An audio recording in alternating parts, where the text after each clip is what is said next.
Hey, you found it. You have found the most non-boring 10 and a half minutes you'll spend with the Arizona Residential Purchase Contract. My name is Tony Cox and I'm with the Wells Realty and Law Group.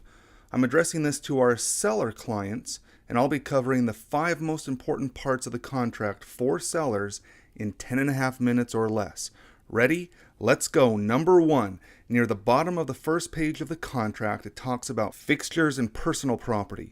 We want you to avoid having a late in the process and unexpected squabble with your buyer over an item that you want to take when you move out and the buyer wants you to leave. We're discussing the difference between personal property, which you get to take with you, and real estate fixtures, which, according to the contract, stay with the house. A fixture is an item of personal property that, because of its attachment to real estate, is considered part of the real estate. The key word here is attachment. Let's say I go to a lighting store and buy a ceiling fan. It comes packaged in a box. Is it real estate or personal property? That's right, it's personal property. Now let's say I bring it home and install it, I wire it in and I attach it to the ceiling in my living room. Let's say I even have a switch on the wall that turns the fan on and off. Well, because of the attachment, it's a fixture, it's real estate. To finish my example, my wife comes home, takes one look at the fan and exclaims, "Oh no, that thing does not belong in my living room. What were you thinking?" So now I detach it from the ceiling and wires and I repackage it back into its box, and together my wife and I go back to the store to exchange it for something that matches her decor. You got it, now it's personal property again. You get the point?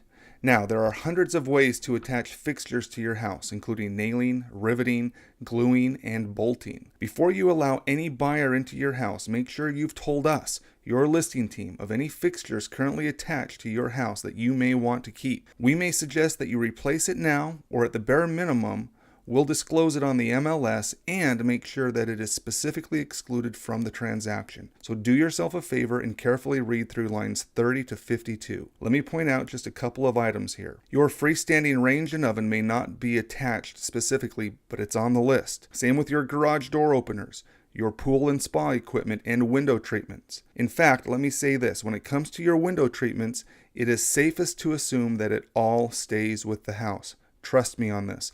This is the number 1 item to cause a fixture dispute in the industry of residential real estate. I don't care if it's shutters, blinds, drapes, curtains, shades, valances, whatever. If it's covering your window in any way, it's a fixture. If you have a problem with this, we have solutions, so contact us. Also, please keep in mind you have to leave behind your attached floor coverings. This includes old carpet, tile, and linoleum. So please don't rip any of that stuff up, just leave it. Also, the mailbox has to stay. Okay. On to number 2. Let's talk about earnest money. When you accept a buyer's offer, you agree to give the buyer a certain amount of time to get their financing and insurance in order. During that time, you agree not to sell the house to anyone else.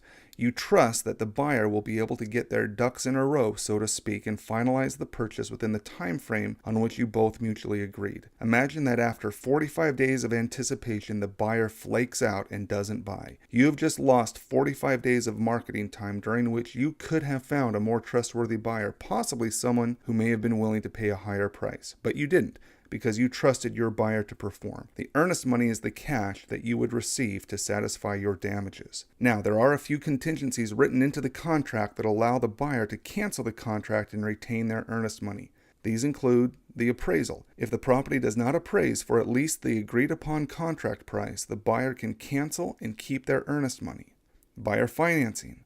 If the buyer, after a diligent effort, is unable to fully qualify for a loan, they can cancel and keep their earnest money. Title insurance. If the buyers are unable to purchase title insurance, they can cancel and keep their earnest money.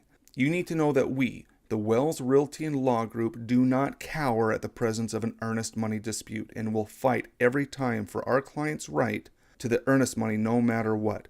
We don't always win, but we don't back down from a fight. Okay, on to number 3. There is one more contingency in the contract that affects earnest money that we should discuss, and it deserves to be its own item on our list. I'm talking about the buyer's inspection period. On line 185, the buyer gets 10 days to perform any reasonable inspections that they feel are necessary. For all practical purposes, within the first 10 days, the buyer could cancel the contract for any reason, and I mean any ridiculous reason. I don't know, they don't like the wallpaper in the bathroom. They don't like the fact that the HOA won't allow them to raise llamas in the backyard. Or maybe they found out that the state is building a maximum security prison right across the street. For any dumb reason, they can cancel the contract and keep their earnest money within 10 days. Got it? Okay, also, during the first 5 days after contract acceptance, you, the seller, are required to provide 2 documents to the buyers. First, at section 4A, at the top of page 4, you'll need to fill out and have delivered to the buyers a document called the Seller Property Disclosure Statement, or SPDS. We call it the SPUDS. On this document, you get to tell the buyer everything that is wrong with the house. I know how that sounds, but trust me, Arizona law says that you must disclose all facts about the property that could influence the value or the buyer's desire to buy. Our advice is to err on the side of disclosure, or in other words, when in doubt, disclose.